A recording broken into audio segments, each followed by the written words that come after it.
third arm of opposition in Nigeria's politics, or where you say that it came with a wave that surprised a lot of people.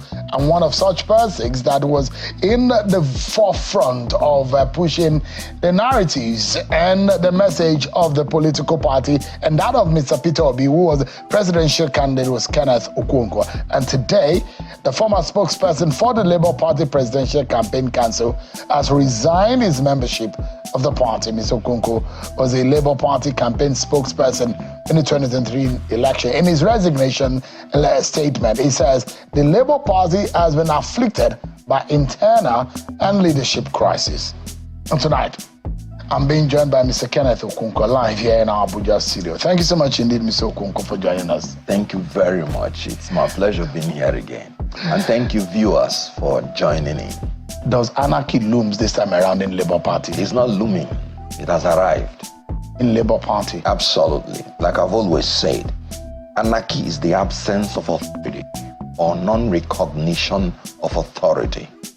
Now, in Labour Party, there is no authority that is governing the Labour Party. What do you mean? There is Mr. Abure, which the court has said is the authentic national chairman of the Labour Party. I don't think I have read any court decision that said Abure is the authentic national chairman. What happened is that all the court they went to, because they knew that there was no convention, so they always avoid the issue of convention. They will come to court and say, court, we need to have our agents in Ondo. You have to give us power. INEC is precluding us from fielding our agents. If we don't have the agents, we are doomed. There is only one leadership. Give us order to field our agents under the leadership of Abure. That is the trickish and cunning way they have been going about the issue of leadership of Labour Party. The issue of leadership, simplicity, has not really come under the scrutiny of the court, because the courts will tell you we don't have jurisdiction to even determine who will be the leader of a political party, that it is the internal affair of a political party. So the issue here is that in democracy, according to section 82 subsection 3 of the Electoral Act, party executives are elected by the members of the party or their duly elected delegates. Anything outside that does not represent the party, does not reflect any executive membership of any organ of a political party. Remember that in section 223 of the Constitution of the Federal Republic of Nigeria, they said the party executives must emerge in a democratic manner. And they define what democratic manner means. They must be in power not exceeding 4 years. Since I came into Labour Party, I have not been invited to come to any convention whatsoever. I have not witnessed any congress at the ward, local or state level. And in the constitution of the party, Article 15, 2, 3, 4, the tenure of the ward, local government and state executive is 3 years. You and I, we have been here. Have you ever heard that Labour Party conducted any congress at any of these levels? So basically, there is non-existent Labour Party in all these levels. But they said that there was Labour Party. There was, according to I have spoken to the legal advisor of the party, yes, Mr. Kende, who said that there was a validly conducted neck of the party. And what Mr. Abure was telling the court was that as of October last year, he told the court that he was validly elected by the party at the demise and the death of the former national chairman of the party. And as of that 2021, he naturally and officially and legally, according to him, became the national chairman of the party. And they also went further to whatever meeting you and some others subscribed to in the Abia State Government House or in Umahia, that was illegal. It was not understood by the constitution of the party. Oh, well, he has just said exactly what that executive is known for. Lies and balderdash. The only legal thing that ever happened in Labour Party that I'm aware of is that meeting that happened in Umahia. In the Labour Party, by the constitution they wrote even before I entered, the National Executive Council is made up of the elected president and vice, governor and deputy, then the NLC presidents and secretaries, TUC president and secretaries, and the head of Women Commission in the Labour Party, and the NWC members. It was the INEC that declared the seat of Abure and his cohorts vacant, not the Labour Party. But the court has eventually said that was not to be. I just told you what happened in the court. That they went to court and say INEC is denying them the but are you aware are you aware agents? That was what went to court. Are you aware of the Abure-led NEC meeting that was conducted, where it was said that an election was conducted? Yes. You are aware? You saw it on TV. I said, how can an Abure who is not a chairman of a national party call any NEC meeting? How is it not? As at the time, like I told you, the Abia meeting held, INEC had declared that Labour Party had no national executive. INEC is the supervisory commission to political parties. So that's why I said anarchy has arrived.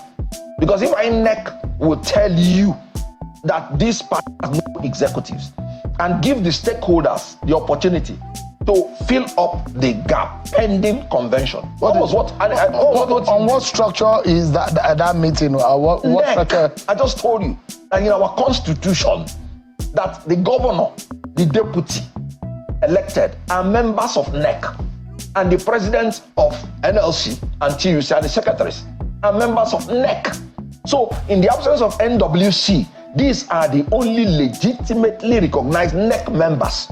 And they met, and then they chose, because the NEC has a right by our constitution to choose the members of the NWC if between conventions vacancy emerges. The way you are describing things, Mr. Okonkwo, yes, you are describing as though Abure is the problem that you have in the Labour Party. I defended Abure more than any other human being. It's on record. Is he your problem? He can never be my problem. Why? I have not elicited any interest to contest for any electoral position. But why are you using the basis of his action and inaction as a premise upon which you think that there is problem in the Labour Party? As far as Abure is concerned, there is no problem, only that some people want to take over the party from him and some of his members who are leaders of the party. Yeah. And according to him, he believes that the party is on the right track and cannot be hijacked. Okay, let's put it this way. When I came into Labour Party, a lot of forces wanted to hijack Labour Party from Abure. I stood against it. You were aware, the Arabambi group, the Apampa group, they all came. I said, no. If you want to emerge as the leader of Labour Party, don't come through the window. Come through the door.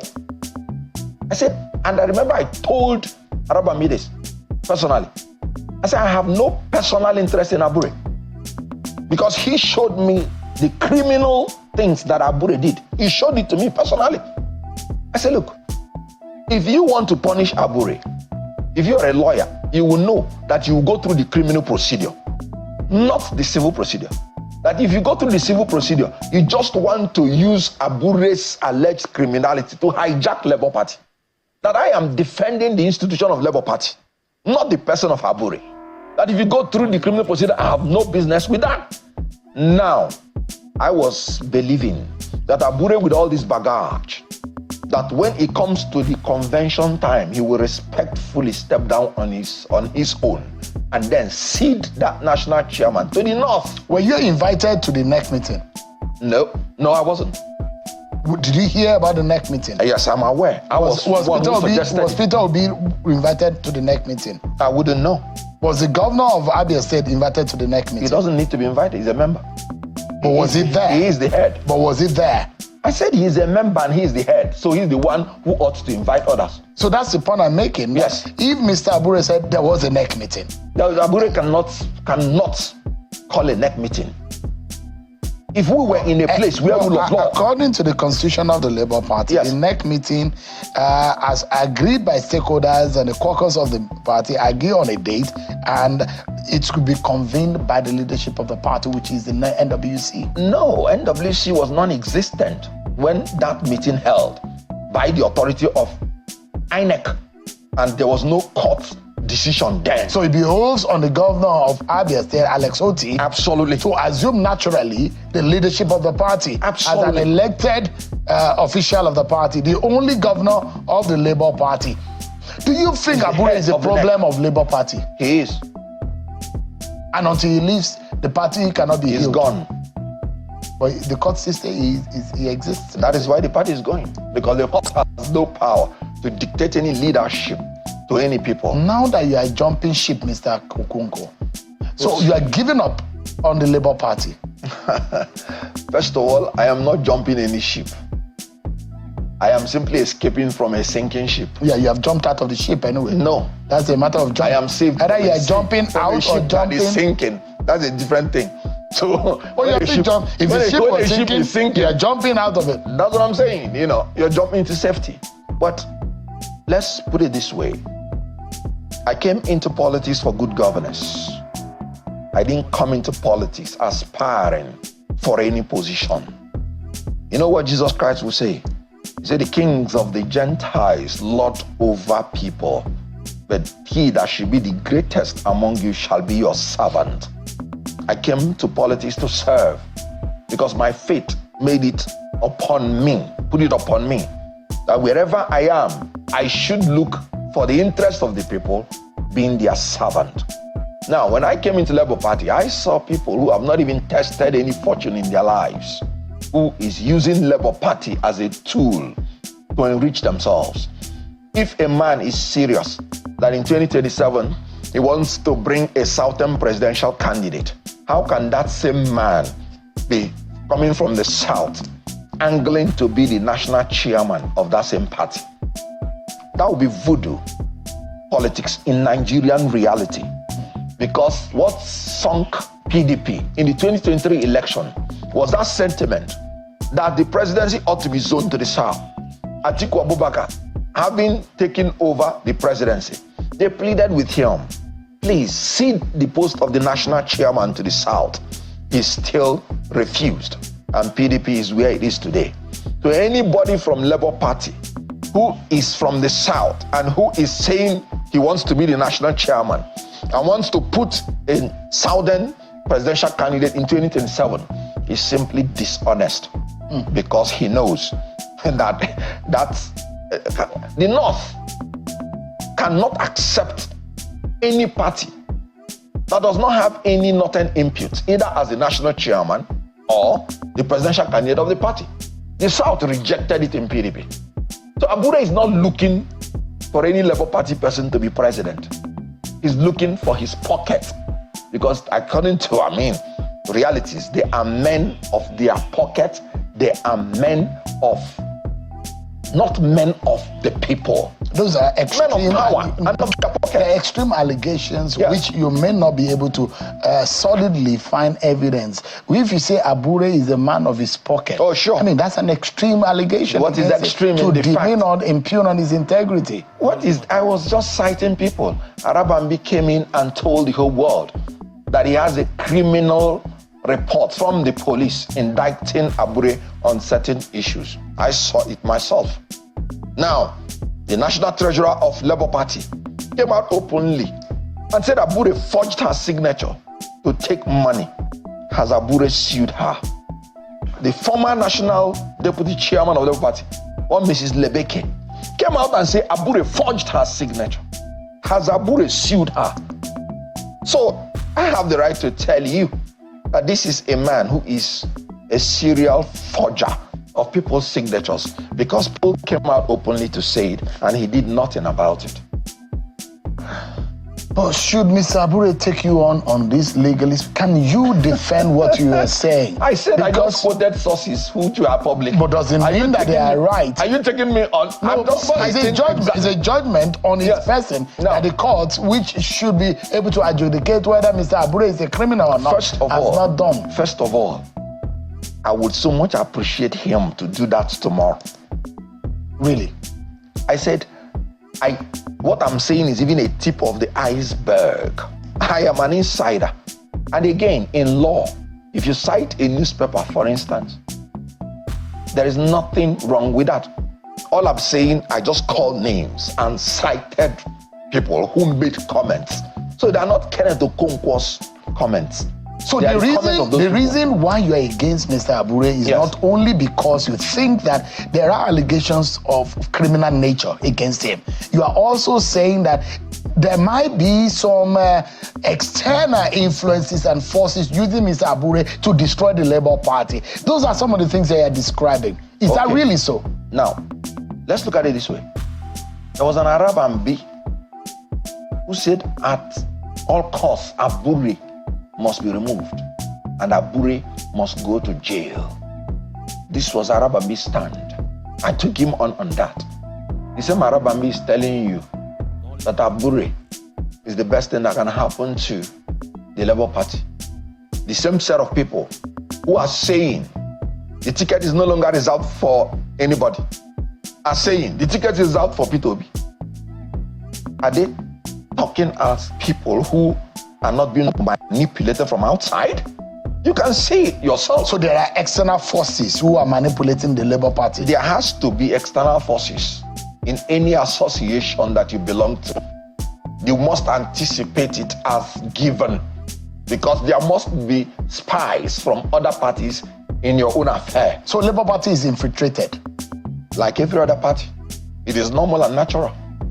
But it's unfortunate that it is the leadership that are the collaborators.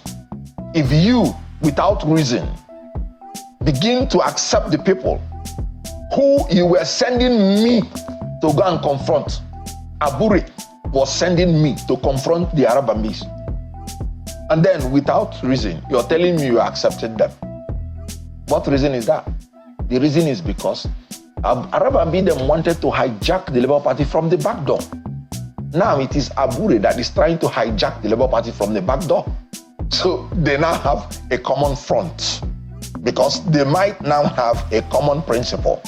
Abure them were telling us that the ruling party was sponsoring the Arab army people. They were saying it then openly. So now that Arab army is with him, I have the reason to say he has joined the people that the ruling party is sponsoring. You are still a member of the Labour Party up until the 25th. Yes. So as of today, you are still a member? Because I dated my retirement, as in, but you know, I am on terminal leave. So you are returning to the APC? First of all, I have told you before, and at the risk of being misunderstood, that I don't use the word never in anything that I am doing. Never belongs to God. But why did I leave APC in the first place? They were a party that was moving Nigeria in the wrong direction, security-wise, economy-wise. And I waited to see whether if there is a new government, when there is a change of power, we could see a new lease. Then Tinubu came in and then decided to choose a fellow Muslim to become his vice president. In addition to the security problem, in addition to the economic problem. So Tinubu now displayed that he is a man that is cantankerous to the spirit of diversity. I was telling my Muslim brothers that it's not about religious sentiments. It's about that a man who does not recognize our religious diversity will not recognize our ethnic diversity. That is simply a man who is cantankerous to the spirit of our diversity. What is happening today? The Muslims are suffering most in this country because it's about using them to acquire power. He just gave posts to the north without power and gave power to his people. So if you're talking about my going back to APC, if I say I'm a man looking for good governance for Nigeria, and I see a man who has chastised Nigerians with scorpions and serpents, who have made Nigerians to start paying 1,000 something rather than 195 naira that they were paying before he came into office. If I say I'm going back to APC to meet a country or a party where the leaders, a general who is a man of the DG of NYSC, is still picked on the road like a common criminal. We are in my place, Southeast. You could see how a member of the House of Assembly was killed and his corpse deposited along the road. If I see all these things and I get back to APC, then I am not serious when I say I'm fighting for good governance. Let me tell you, I will be the first to admit if APC changes today and is doing good for Nigeria. But don't tell me that out of 6 geopolitical zones, a man came in and is choosing only people from Southwest, not even all the Yoruba, the qualified ones, but his own loyalists. As I've always told you, Jagabanic proteges, tainted with a Miloko philosophy. Then you want me to go back to such a party? I resign on principle, and until those issues are addressed, I remain opposed to any party that will not recognize our diversity. I am not in politics to jive. I am in politics for the people. The greatness I'm enjoying today is from the love of the people. When I want to take a decision, I look at what is right or wrong, what is true or false. Mr. Okonkwo, you said Peter Obi was the best option for Nigeria in 2023. I still maintain that. Up until now. In 2023. But 2027, yes. Will you still work for Peter Obi? You already know my stand on that. You said you will not. That whatever happened in 2023 aside. Should go with 2023. You said Peter Obi, Bola Tinubu and Atiku should step aside. I said it and I maintain it. Because in Nigeria, people will not give you their mandate and you treat it with levity. You must do everything decisively to secure it. Unfortunately, nature has bestowed on us the duty that in Nigeria you will not only win election, but you have to fight for your mandate. It has become part of our democratic. So what party are you going to? And remember, I told you that the indecisiveness of what happened in Labour Party was the last straw that broke the camel's back. And you blame Peter Obi for it? I blame everybody, including myself. We must all take collective responsibility for the anarchy in Labour Party. I saw it coming. I am a trained administrator before I even became an actor. And when I see crisis coming 1,000 kilometers, I cite it. And I'll tell people, let's take it out. When I was saying anarchy looms, we have not come to this level. Now we've come to a level where you have caretaker committee that is chosen by all the members, stakeholders of Labour Party. And you have another set of clowns claiming that they are leadership of the party. And they will use all means to sustain themselves in power. They will use all legal abracadabra. They will use all, because they are looking for their pockets. So who will then, if you think Peter Obi for now, is not good enough on the next party, the APC is not good enough, I'm not. Are you going to the PDP? Or which party have you decided to go for? For now, I have not made a decision on the party I want to go in. And if I do not see any party that has clear direction on the welfare of the Nigerian people, I will sit down and take it up in prayers. I would not join any party except, to my own understanding, it's a party that has a clear direction to the welfare of the people. So Labour Party is a gunner as far as you're concerned. It's not a platform that can be of good to any Nigerian going forward. Labour Party cannot even rescue itself. So how can it talk about rescuing Nigeria? I've just told you. What about Peter Obi and a possible coalition that can change things around? You just say coalition. That is the best alternative that the opposition people would have to take. If they take Peter Obi, would you work for him? Now, you're coming into democracy. if the whole opposition should come together as one, and I decide that I have seen that this collectivity have the interest of Nigerians at heart, whoever they bring out, if I'm in the mood, why not? On a final, I'm not personal against anybody. On a final note, where do you see this nation headed, and what do you think is the panacea or the solution to our present challenges? Free, fair, credible, verifiable, and periodic election. If we have this, 20 years from now, Nigeria will be a first world nation. There's something about Nigeria. They know how to adjust to any situation once there is honesty in that situation. Oh, how I miss Jonathan now. If only because we're moving towards the direction of free, fair, credible, and verifiable election. I will not guarantee you that democracy will not trump up some crazy leaders from time to time, but democracy will still take them out when democracy realizes that these leaders are crazy. But if you don't have free, fair, credible election, you will bring crazy leaders and they will crazily destroy the system, and there will not be any opportunity to take them out. Mr. Kenneth Okonkwo, who is a spokesperson of the Peter Obi presidential campaign in 2023, thanks so much indeed for your time tonight. I appreciate it. Thank you very much. I appreciate it. Thank you for having stayed to the end of this video. You made me really happy. One more thing, click on the notification bell so anytime I do video, you will be the first to be notified. See you on the next one.